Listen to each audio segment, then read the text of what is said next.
What's up guys, Headquarters here, and today we're going to be taking a look at Robin, a little game about living with chronic fatigue syndrome. Now CFS, or ME as it's also sometimes called, is a condition which is one of these invisible illnesses. You're not outwardly visibly ill, but you are ill, and this game is based on the spoon theory by Christine Miserandino, the founder of ButYouDon'tLookSick.com, which is a website specifically aimed at people with these invisible illnesses, which don't manifest. You don't necessarily have huge rashes or injuries, but you are ill. So it starts off when you're at the doctors and you've got your blood tests back, and this is a common start to being diagnosed with chronic fatigue syndrome, is an inexplicable cause of fatigue. The blood tests come back fine, you know it's nothing more serious, but you constantly feel this gnawing tiredness.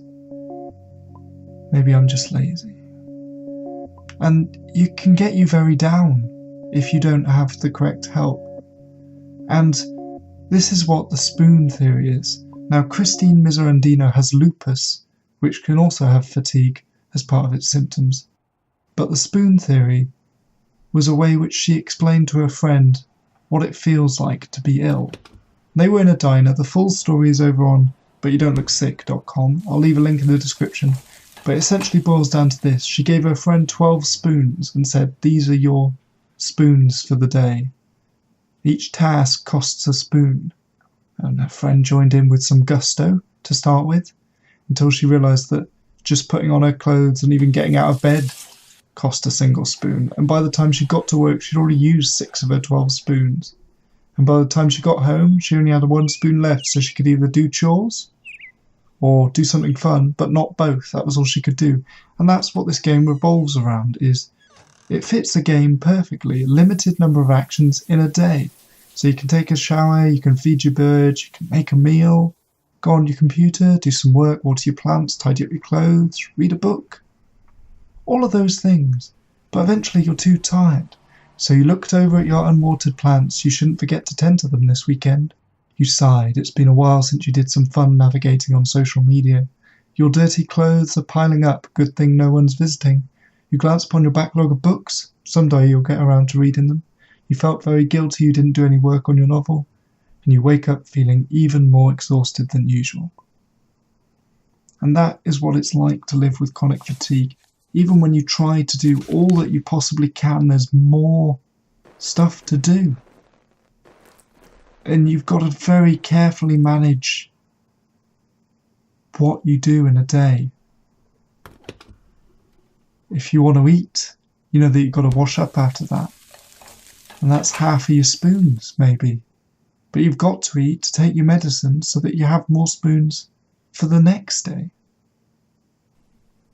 But yeah, Robin chirps in disdain at you. You didn't tend to her. She sounds upset. The foul smell of unwashed dishes kept you awake.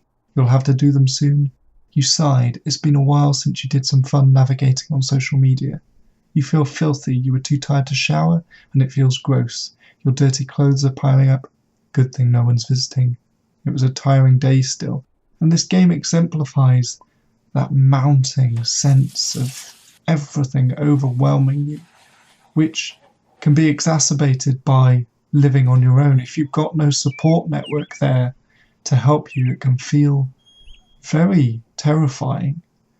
And it can feel, and it is, exactly like there's not enough hours in the day to do everything, because you physically can't. You are physically unable to do everything that you would want to do in a day. And I think this is a powerful direction for games to take. I played Solitude on the channel as well, and that tackled anxiety and sort of staying in an apartment. So your stomach rumbling kept you awake. Though exhausted, you had to make a sandwich in the night. You looked over at your unwatered plants. They're barely hanging on. You sighed. It's been a while since you did some fun navigating on social media. You glance upon your backlog of books. Someday you'll get around to reading them. And just like that, the weekend's over. Robin is feeling down. She spent the whole week on chores and boring things, and she still feels tired after everything. However, she is well prepared for the coming week of work. Now, if I'd made different choices, I would have got a different ending. I believe there's 3 endings to Robin, so you can go and try to get those. But I think it's a very powerful medium, as I was saying. I played Solitude on the channel, and that's all about anxiety and feeling shut in, not feeling like you're not able to leave the apartment. Or not even that you're not able, just that you don't want to. The outside world has become a scary place for you. And in Robin, it's a similar thing. For chronic fatigue syndrome, you're not necessarily going to want to go out for a meal or anything because you might be too tired to drive back. Your spoons run out very quickly. You can save some for the next day maybe, but that means you don't have enough today. Or you can borrow some from the next day, but then you don't have enough for the next day. And then things fall behind and you can slowly slip, and before you know it, everything has spiraled out of control.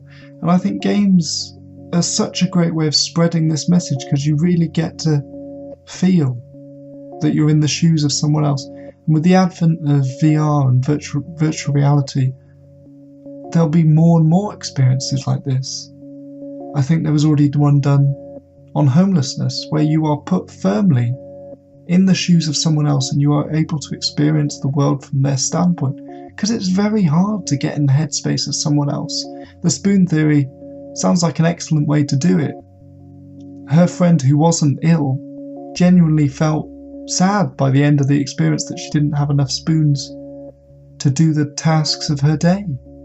But that's what it's actually like for the people living with these invisible illnesses. So, the future of the games looks to be a bright one for spreading the message and awareness of illnesses far and wide, and different situations far and wide. I think that's all I've got to say on the subject. So thank you all for watching. I hope you enjoyed the video, and I'll see you all in the next one. Bye for now.